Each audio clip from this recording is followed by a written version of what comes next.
새벽 5시 해가 뜨기도 전에 잠에서 깨어나야 하는 사람이 있습니다. 늘어지게 자고 싶어도 그럴 수 없고 오늘 할 일을 내일로 미룰 수도 없죠. 하루 종일 빡빡한 일정에 쫓기며 쉬는 시간조차 마음 편히 쉴 수 없는 삶. 이것은 현대 직장인의 이야기가 아닙니다. 바로 조선시대 왕의 일상이었죠. 왕이라고 하면 보통 호화롭고 여유로운 삶을 떠올립니다. 마음대로 행동해도 뭐라 할 사람 없고 원하는 대로 살 수 있었을 것 같죠. 하지만 실제 조선 왕들의 하루는 그 어떤 신하들보다 고되고 빡빡했습니다. 매일 똑같은 루틴을 반복하고 끝없는 업무에 시달려야 했죠. 더 놀라운 사실은 왕에게 휴일이라는 개념 자체가 없었다는 겁니다. 명절이나 고위 신하가 세상을 떠났을 때만 잠시 조정 업무를 멈출 수 있었지만 그마저도 각종 행사로 정신없이 흘러가죠. 왕이 되는 순간 개인의 삶은 사라지고 국가를 위한 기계처럼 살아야 했습니다. 오늘은 조선시대 왕들이 실제로 어떤 하루를 보냈는지 자세히 들여다보겠습니다. 화려한 왕관 뒤에 숨겨진 고된 일상 지금부터 시작합니다.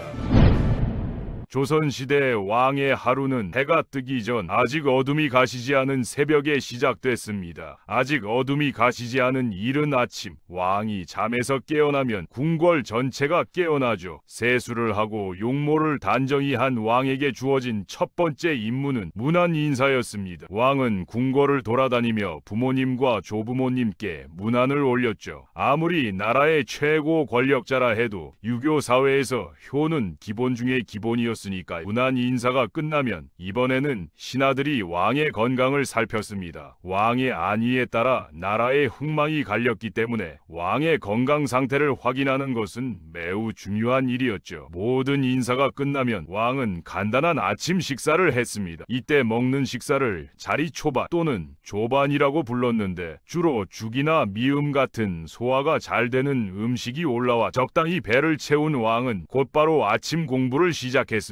왕의 아침 공부를 주강이라고 불렀습니다. 이 시간에 제대로 공부하지 않으면 저녁에 이어서 해야 했기 때문에 대충 시간만 때울 수는 없었죠. 유교 경전과 역사서를 읽으며 군주로서 필요한 학문을 익혔습니다. 아침 공부를 마치면 대망의 조회 시간이 왔습니다. 왕이 분주하게 움직이는 동안 궁궐에서 근무하는 신하들도 출근을 마친 상태였죠. 출근 순서는 지위에 따라 엄격하게 관리되었고 늦으면 벌을 받았습니다. 조회에는 두 가지 종류가 있었습니다. 정식으로 진행되는 조참과 약식으로 진행되는 상참이죠. 평소에는 중요한 관직의 사람들만 참석하는 상참을 진행했지만 매월 5일, 11일, 21일, 25일에는 모든 신하가 참석하는 조처참을 열었습니다. 조회는 북소리에 맞춰 격식을 갖춰 진행됐습니다. 3번의 북소리가 울리면 왕이 자리에 앉고 신하들이 왕을 향해 4번의 절을 올렸죠. 신하들이 격식을 차려 왕에게 인사를 올리기 위한 행사였지만 매일 아침 이런 절차를 반복하는 것은 왕에게도 신하들에게도 상당히 귀찮은 일이었습니다. 조회까지 끝내면 제대로 된 아침 식사가 기다리고 있었습니다. 왕의 아침 식사로는 12첩 반상으로 이루어진 수라상이 올라왔죠. 이때 올라가는 음식은 왕의 건강 상태나 입맛에 따라 달라졌습니다. 식사할 때는 항상 은수저를 사용했는데 독이 묻으면 색이 변하는 성질 때문이었죠. 그리고 놀랍게도 왕은 아직 하루 동안 해야 하는 식사에 겨우 3분의 1밖에 먹지 않았습니다. 왕의 하루 식사는 대략 3에서 4회, 간식까지 포함하면 5번 정도였으니까요. 왕이 식사를 마치고 궁녀들이 상을 들고 나가면 잠시 숨 돌릴 시간이 주어졌습니다. 하지만 그것도 잠깐, 곧바로 오전 업무를 시작해야 했죠. 오전 업무는 신하들과 만남을 가지거나 상소문, 탄원서 같은 문서들을 검토하는 시간이었습니다. 일정이 빡빡했기 때문에 모든 집중력을 동원해 정해진 시간 안에 업무를 끝내야 했죠. 구조적으로 어느 것도 미룰 수가 없었습니다. 오전 업무가 끝나면 아침 식사가 소화도 되지 않은 시간에 낮것이라 불리는 식사를 합니다. 보통 국수나 만두같이 수라상에 비해서는 간단한 음식을 먹어 일종의 간단한 점심이라고 생각하면 됩니다. 낮것을 먹은 후에는 낮 공부를 진행했습니다. 이것도 주강 혹은 경연이라고 불렀죠. 이때는 출근한 신하들과 함께 유교 경전이나 역사, 성리학에 대해 공부했고 나랏일에 대해 토의를 나누기도 했습니다. 주강에 참석할 수 있는 신하들은 높은 신분을 가진 이들로 매일 왕과 붙어 있어야 하는 사람들이었죠. 매일 아침 일찍 조회를 하고 점심에는 공부를 하다 보니 하루도 빠짐없이 왕 곁에 붙어 있었습니다. 그 대신 좋은 대우를 받았죠. 이제 간단한 간식을 먹은 후 오후 업무를 시작할 시간이 왔습니다. 이때 먹는 식사를 참이라 불렀는데 보통 떡이나 면을 먹었죠. 정말 소화가 될 틈도 없이 계속 먹어야 했습니다. 참을 마친 왕은 오후 업무로 지방 관리나 외교 업무를 처리했습니다. 외국에서 온 사신이나 손님들을 맞이하고 지방 관리들을 만나서 전국에서 벌어지는 소식을 전해 들었죠. 손님 접대를 모두 마친 후에는 궁궐 내부를 돌아보며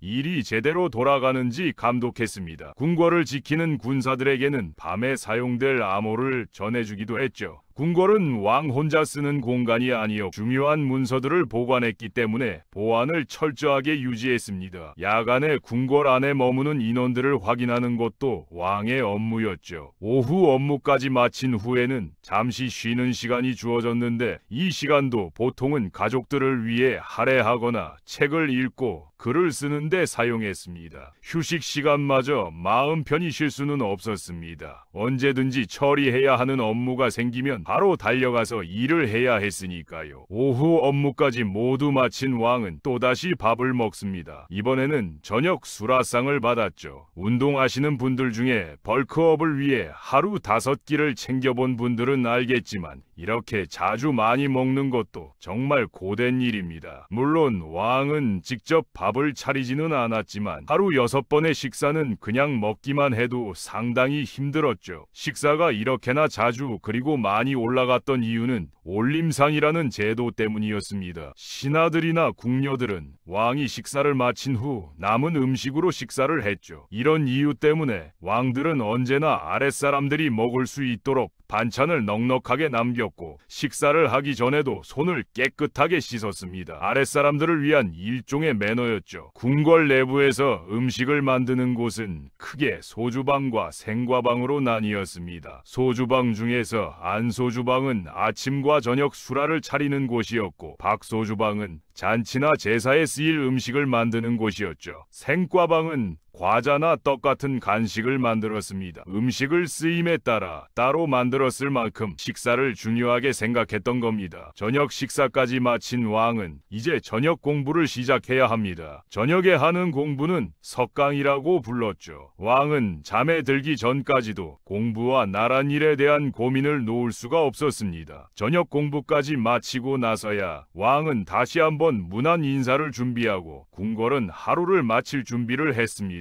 가족들과 하루 일과에 대한 이야기를 나누고 인사를 올렸죠. 늦은 밤이 되어서야 겨우 왕의 모든 일과가 끝났습니다. 왕이 침전에 들 준비를 하는 시간은 보통 밤 10시쯤이었다고 하죠. 하지만 어쩌면 아직 왕의 일과는 끝나지 않았을 수도 있습니다. 왕이 잠을 청했던 곳은 후궁들이나 왕비가 거주하는 방이었고 그곳에는 아직 부부 사이에 일이 남아 있었죠. 후손을 위해서 혹은 부부의 정을 위해서 지친 몸을 이끌고 왕비나 후궁을 만나고 난 후에야 잠에 들 수 있었습니다. 왕이 잠들고 나면 비로소 궁궐 안의 모든 일과가 끝났습니다. 새벽 5시에 일어나 밤 10시가 넘어서야 잠들 수 있었던 조선의 왕들. 17시간이 넘는 긴 하루 동안 단 한순간도 자유롭지 못했습니다. 빡빡하고 정신없는 일과를 매일 반복해야 했던 왕이 불쌍하게 보이기까지 하죠. 더욱 끔찍한 것은 왕에게 쉬는 날 따위는 없었다는 겁니다. 왕이 쉴 수 있는 날은 신하들이 세상을 떠났을 때와 명절뿐이었죠. 정일품 이상의 신하가 죽으면 3일, 정경 이상은 2일, 그 외 신하들이 죽으면 하루 동안 조정의 업무를 중단할 수 있었습니다. 물론 명절이나 신하가 죽었을 때도 각종 행사를 진행하느라 쉬는